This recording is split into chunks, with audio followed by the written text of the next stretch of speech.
Sin Manual es presentado por Café Flor de Arauca, aroma que nos une.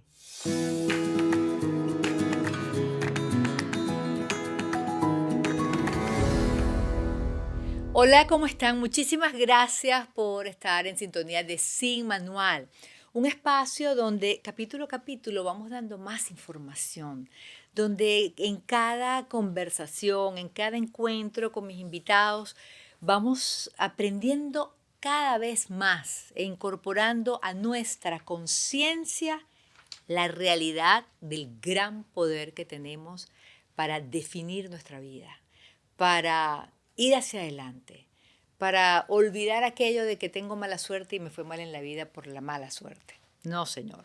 Y hoy, pues por supuesto, seguimos en esa línea. Nos vamos a Panamá. Saludo a mi invitada que se encuentra en Panamá y se trata de Claudia Donoso. Claudia, ¿cómo estás? Gracias por estar en Sin Manual.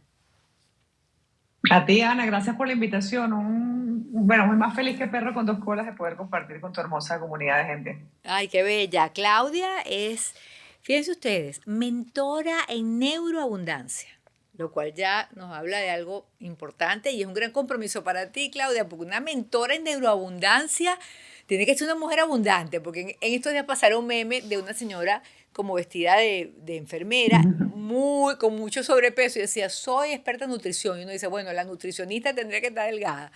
El experto en Totalmente. neuroabundancia son esos esquemas, que incluso vamos a hablar también de eso. También Claudia está certificada en el Heart Math, un instituto muy importante, ya nos va a hablar acerca de, además ese nombre que combina el corazón y las matemáticas, experta en reprogramación mental, empresaria. Quisiera comenzar por la definición de la abundancia y entrar en materia, Claudia. Me encantaría, Ana, gracias. Bueno, abundancia para cada quien puede representar cosas diferentes. En mi caso, como yo lo defino, y me encanta que sea un punto de partida para que la persona diga cuál quiero que sea el mío, para mí la abundancia es un estado constante de progreso en todas las áreas de mi vida. Es decir, si yo tengo dinero, cómo tener más dinero y con qué sentido, para qué lo quiero. Si yo tengo una relación de pareja, con mi comunicación es aún mejor.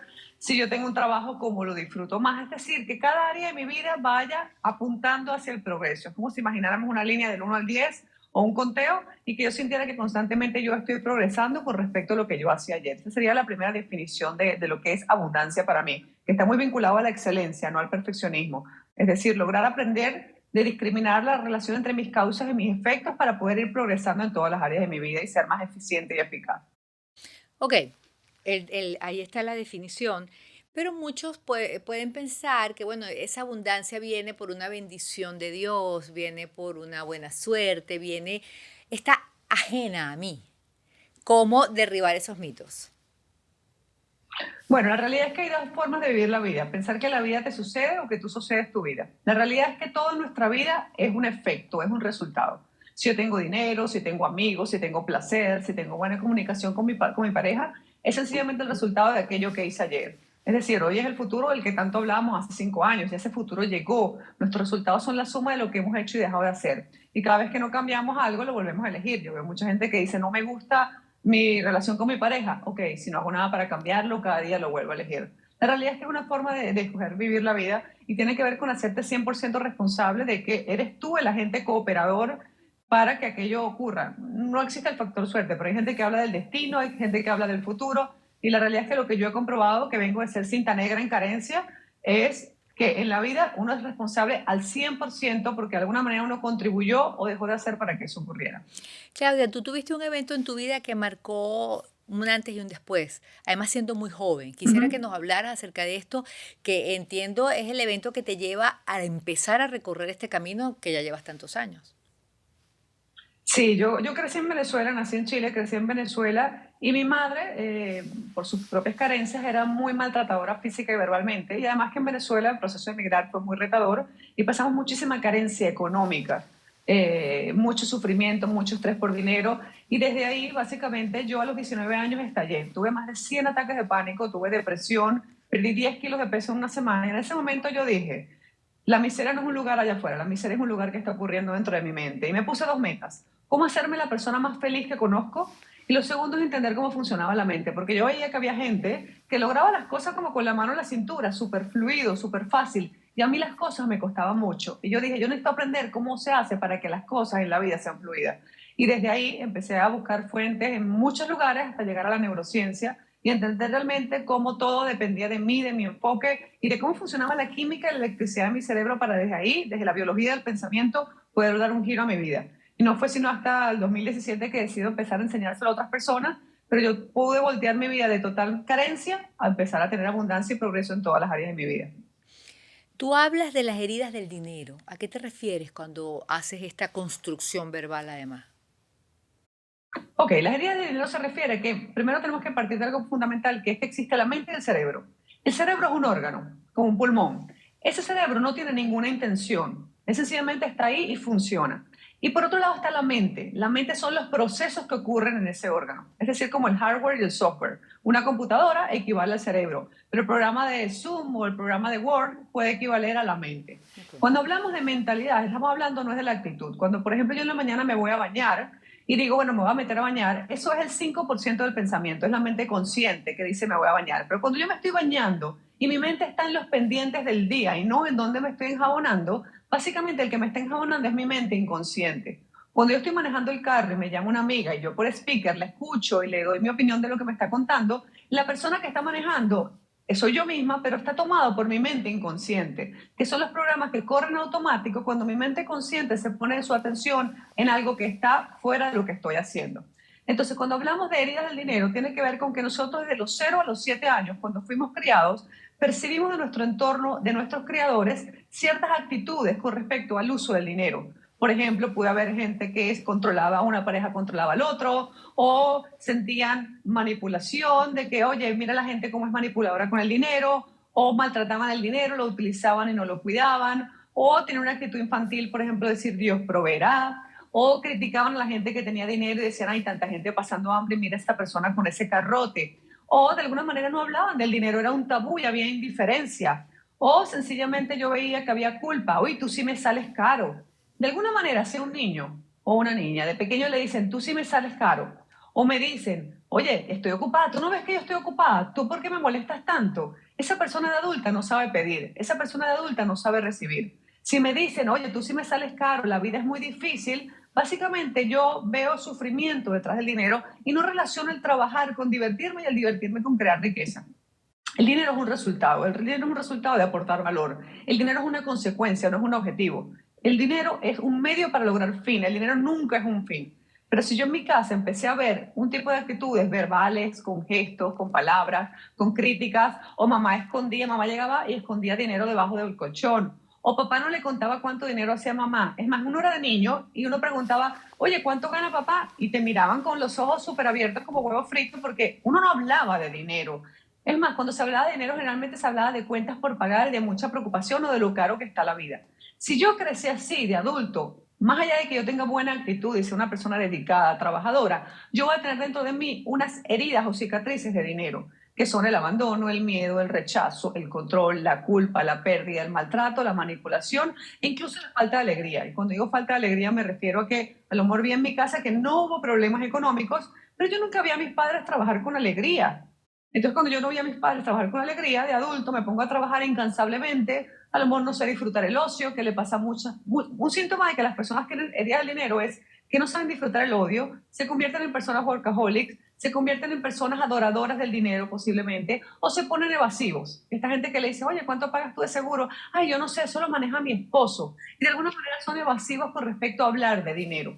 Y esto viene de estas heridas, de cosas que aprendimos en la infancia que se instalan de manera automática en la mente inconsciente. Por ejemplo, si yo vi a mi madre enfermarse por dinero, o le dio un infarto, le dio un cáncer, ¿qué ocurre? Que yo de grande digo dinero, problemas de salud. Y de alguna manera siempre tengo una relación enemiga, el dinero lo gano y lo vuelvo a perder. O de alguna manera por algo ocurre, lo tengo, pero luego lo malinvierto en un negocio que tiende a fracasar. Y estas actitudes erráticas de adultos con el dinero tienen mucho que ver con esto que vimos de la infancia y que se instauró en nosotros como unas heridas. Esa es la versión corta de las heridas del dinero. Hay una educadora americana que se llama Pam Leo y ella tiene una frase que a mí me gusta muchísimo y que he citado varias veces. Criemos niños que no tengan que recuperarse de sus infancias escuchándote digo, wow, de verdad, cómo la infancia nos marca. Y cuando estás narrando todos estos ejemplos, yo recuerdo, por ejemplo, a mi mamá, a mí de pequeña me pusieron los aparatos en los dientes, los brackets. Y de siempre, eso ha sido un tratamiento muy costoso. Y de aquella, cuando yo era pequeña, pues se iba pagando por partes y la cita era una vez al mes. Y recuerdo la angustia de mi mamá porque eran 400 bolívares lo que se pagaba al mes. La angustia de mi mamá de poder reunir los 400 bolívares para yo llegar a la cita con el ortodoncista y ella poder pagar la cuota de ese mes. Nunca faltó el dinero, en el sentido de que siempre completó la cuota, pero el nivel de angustia y ansiedad durante todo el mes por los 400 bolívares no era normal y lo recuerdo 40 años después. Y entonces eso, ¿cómo uno lo resuelve? O sea, eso determina que mi relación con el dinero, que ahí hay una herida del dinero en mí. Sí, bueno, de la primera parte que dice que nos críen para que no tengamos que recuperarnos es muy difícil, porque nos crían humanos que están también aprendiendo a vivir, así que es Sí, inevitable que tengamos que recuperarnos. Aparte que hay un pensum con respecto a la vida, venimos aquí a trabajar las áreas atrofiadas de nuestra emoción y de nuestro pensamiento, y eso viene de la crianza. ¿Cómo lo trabajamos? Lo primero es identificarlo. Lo primero es ver, hacer una lista, agarrar una hoja de papel y escribir todo lo que yo vi. Así como lo que está contando Ana, en mi caso yo entraba escondida a la escuela, en mi casa tocaban el timbre todas las semanas para cobrar el alquiler y no los habían podido pagar mis padres, yo lo veía sudar frío. De alguna manera la gente que vimos esto nos convertimos en gente parecida a lo que vimos o nos convertimos en todo lo contrario. A lo mejor yo en una época era workaholic y el ocio me daba culpa y no paro de trabajar y eso es porque no quiero repetir mi historia. ¿Cómo sé si tengo una herida? Porque me voy a los extremos. Es decir, ni disfruto el ocio y me siento culpable cuando lo hago. Hay una exacerbación de las emociones. O, por ejemplo, esta gente que tiene una reunión a las 5, pero entonces a las 4:45 terminó y dice, ay, en estos 15 minutos déjame hacer algo más. No logra disfrutar en esos 15 minutos antes de la otra reunión y tiene que ponerse a hacer algo. ¿Cómo recuperarnos? Bueno, lo primero es identificarlo como un patrón que está ocurriendo, que nadie tiene la culpa, porque tenemos que hacer las paces con nuestra historia y empezar a anotar en una hoja de papel. Por un lado, ¿qué vi? Visualmente, ¿qué vi? Vi que la nevera está... Yo me recuerdo la nevera vacía. ¿Qué vi? Vi la nevera vacía, vi el timbre sonar para cobrar. ¿Qué vi? ¿Cuáles son las imágenes visuales que yo vi? Luego, ¿qué escuché? ¿Qué frase usaba mamá? Tú sí me sales caro. Ay, la cosa está dura. Oye, para que algo valga, no tiene que ser difícil. No puedes confiar en la gente de entrada, Claudia. Tú tienes que estar pendiente y luego de que tú veas que la persona es confiable, tú puedes confiar. Miren qué duro esto que me decían a mí. Imagínense, ¿dónde está nuestro dinero? Nuestro dinero lo tienen personas extrañas. Y para que me lo den, tenemos que crear conexiones de valor. Y para que haya conexiones de valor, tiene que haber confianza. Y si yo no puedo confiar en ti, antes de que tú me demuestres que puedo confiar en ti, yo no puedo crear riqueza. La riqueza viene de la conexión y de aportar valor. Y si yo no sé conectar sanamente con la gente, no puedo tener riqueza, porque ¿quién tiene mi dinero? Un extraño. Entonces, luego de lo que vi y de lo que escuché, ¿qué es lo que recuerdo? ¿Qué cosas yo recuerdo? Donde yo, y me recuerdo de niña más o menos a qué edad, o de niño, yo siento contracción. Cuando tenemos un pensamiento del pasado, donde mi cuerpo se contrae, como la historia que tú nos cuentas de los brackets y el dentista, y yo tengo miles, básicamente uno le da como una pequeña sensación de nostalgia, se puede sentir en el pecho, se puede sentir en la cabeza, se puede sentir que los hombros se bajan, se puede sentir que uno se encoge. Si eso ocurre, puedo identificar que tengo cosas que mejorar. Entonces, ¿cómo puedo hacer? Bueno, primero identificarlo y luego ver si de adulto tengo alguna de estas condiciones. Hoy en día yo soy evasivo con el dinero, es decir, yo no hablo de dinero, no hago un presupuesto, no sé cómo pierdo y gano dinero en mi vida, no hablo de mi pareja, de mi patrimonio, no sé lo que es un patrimonio, nunca me he sentado a entender hacia dónde vamos con el dinero, no hablo con mis hijos acerca del dinero y exactamente explicarle qué es el dinero, dónde se crea, de dónde sale, qué es un banco, y yo soy evasivo. Ahí estoy presentando el extremo. Si yo lo tengo, esa es una señal de que tengo que trabajar y lo primero que tengo que corregir es decir, el dinero tiene que tener un espacio en mi vida. Si yo, Claudia, le digo a mi esposo, mi amor, tú para mí no eres importante, mi esposo, ¿qué dice? Me agarro mi maleta y me voy. Yo no quiero estar contigo. Con el dinero pasa exactamente lo mismo. Si yo al dinero no le demuestro que es importante y tiene un espacio en mi vida, no puede multiplicarse, no puede venir con amigos, no puede regresar a mí. Eso es una forma. La otra es que yo sea un adorador. Hay gente que dice, le encantan la mentalidad de pobreza, y pasa mucho en Latinoamérica, la mentalidad de carencia. Son gente que cuando tiene dinero lo que compran son estilos de vida. el televisor grandote en la sala, la carterota con el logo grande, el logo aquí grandote en los lentes, y eso denota mentalidad de carencia, muchos pares de zapatos, porque la mentalidad de carencia compra estilos de vida. La mentalidad de abundancia se enfoca en tener dinero, en ahorrarlo para invertirlo, tener activos y multiplicarlo. Entonces, ¿en qué soy yo? ¿En qué lugar estoy yo? Cuando yo miro los últimos 10 años de mi trabajo, ¿dónde está el dinero? Si el dinero está colocado en cosas visibles por estilo de vida, yo tengo mentalidad de carencia, de escasez, porque no he trabajado mi ingeniería del dinero. En cambio, si yo lo he multiplicado con activos, quiere decir que tengo mentalidad de abundancia. Entonces, ver si mi patrón de conducta con el dinero es que soy adorador, me encantaría tener amigos de millonarios, me encanta viajar y la buena vida, pero a lo mejor no tengo la libertad que tengo hoy en día en mi dinero, no me permite lo que estoy gastando. Tiene que haber una relación consistente entre cómo yo uso mi dinero para vivir y lo que tengo guardado para que este sea suficiente cuando yo tenga 80 años. Cuando tengamos 80 años, suponte que tú vas a necesitar $5,000 para vivir. Multiplica 5,000 por 12, por 10 años más de vida y ya sabes cuánto necesitas. Ese dinero a esa edad no lo vas a poder trabajar seguramente. Tiene que venir de algo que estés haciendo en tu edad entre los 30, los 40 y los 50. Porque si no va a ocurrir una cosa que me parece a mí desastrosa, es que voy a tener que pedirle a mis hijos que me mantengan. Entonces, bueno, esa es otra opción. La otra es que ser controlador. Esta gente que siempre guarda, guarda, guarda y lo tiene así como acaparado por si algún día pasa algo, pero vive preocupado. No logra disfrutar de su vida adulta de manera organizada, con un presupuesto y quiere acaparar. Una cosa muy importante, y yo lo veo muy claro, es como un puño. Si cerramos un puño, hay gente que piensa que la abundancia es acaparar recursos. Y la abundancia es una mano abierta. Es una sensación de que el dinero entra y sale y cómodamente viene multiplicado, pero sale. Lo que hace que el dinero se multiplique es movilizarlo. El dinero estancado no se multiplica. Es más, cuando uno mete dinero en el banco, el primero que saca el dinero del banco es el banco. El dinero usa tu dinero y lo pone a invertir. Ni el banco se queda con tu dinero dentro del banco. Pero hay gente que va y ahorra en el banco. Y lo otro es, si hoy en día trabajo con alegría. Es decir, si hoy en día no vinculo mi trabajo con disfrute, con conectar con mis talentos, con mis pasiones, y lo que tengo en el fondo es un trabajo nutricional. Es un trabajo que me sirve para pagar las cuentas. Y eso es la mayor de las tristezas, no poder trabajar en algo que uno le gusta y le apasiona.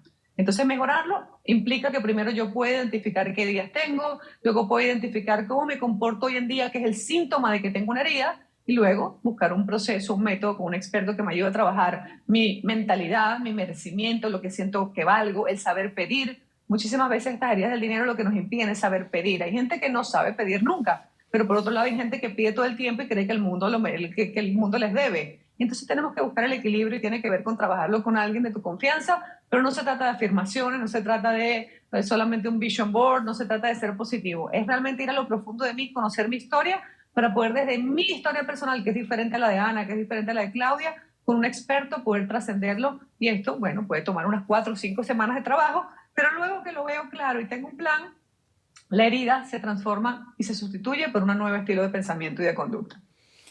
A ver, muchas personas que pueden ser incrédulas, entre comillas, pues consideran que es como todo lo que tú nos estás narrando, que a mí me resuena muchísimo, pero dice, ajá, entonces el dinero tiene poder sobre mí. Entonces, si yo lo ahorro, entonces está mal porque él no va a volver. O sea, a veces le das una característica como que independiente de las cosas al dinero, como una fuerza, como una energía.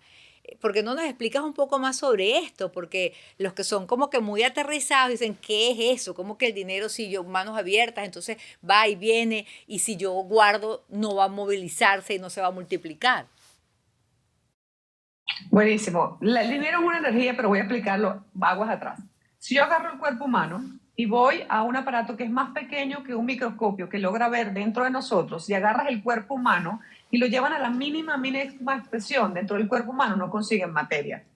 El cuerpo humano está compuesto por átomos y los átomos están compuestos por fotones, protones, electrones y neutrones.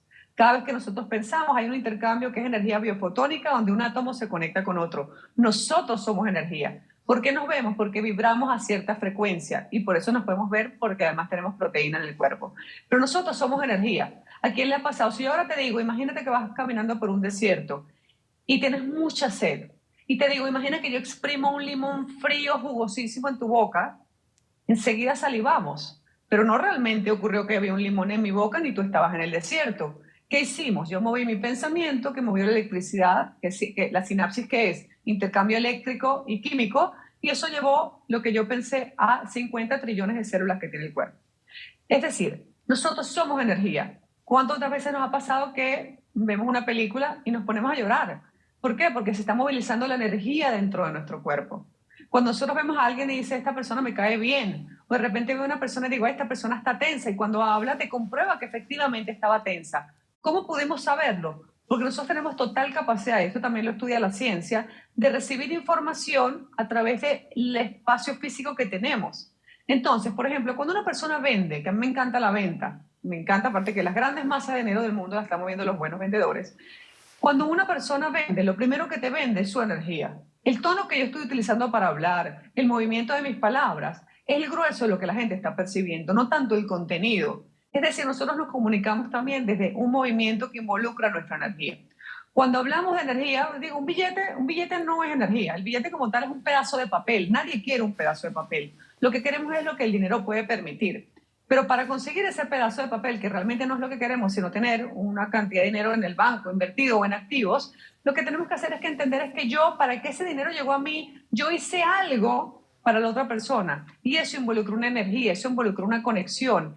Y por eso, ¿por qué hay 3 vendedores y uno vende más que otro? ¿Por qué? Porque ese vendedor tiene una capacidad de conectar mejor con la gente que otro.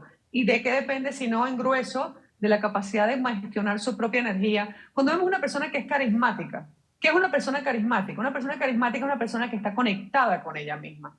¿Qué es una persona que mantiene su salud? Una persona que mantiene su nivel de energía a cierto nivel. Por ejemplo, la palabra salud, si la separamos psicolingüísticamente hablando, es sa-lud, saber sentir. Si yo no sé sentir lo mío y quiero sentir lo tuyo, yo desbordo mi energía. La gente que, por ejemplo, trabaja mucho hoy y no para, ¿qué está usando? La energía de mañana la está utilizando hoy. Y ahí luego dice, estoy agotado. Todo en nuestra vida tiene que ver con la gestión de nuestra energía interna, que es energía mental, que es energía emocional, que viene de un mundo interno y que recae y repercute en nuestra energía física y en nuestra salud. Y el dinero no se escapa de esto.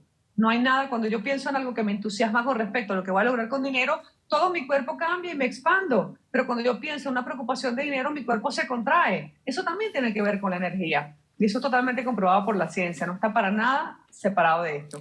Claudia, lamentablemente se nos acabó el tiempo. Amigos, Claudia Donoso, experta en neuroabundancia, y hay muchos temas que quedan pendientes. Por ejemplo, en tu cuenta en Instagram, que por supuesto la estamos anotando y les recomiendo muchísimo que la sigan, tú hablas o dices lo siguiente: no juzgues tu capacidad de abundancia por las carencias que estás viviendo ahorita. Ese sería un tema. Otro tema es, bueno, cómo desarrollar entonces esa mentalidad de abundancia, cómo ser abundante también en las relaciones, en fin.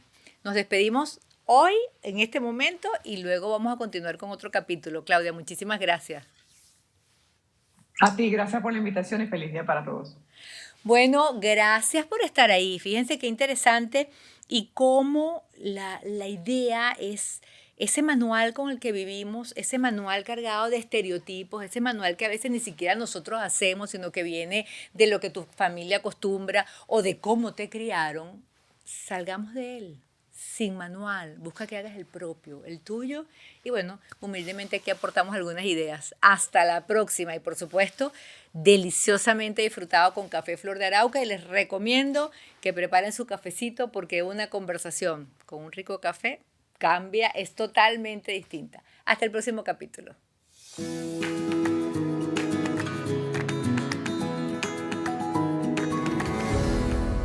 Sin Manual fue presentado por Café Flor de Arauca, aroma que nos une.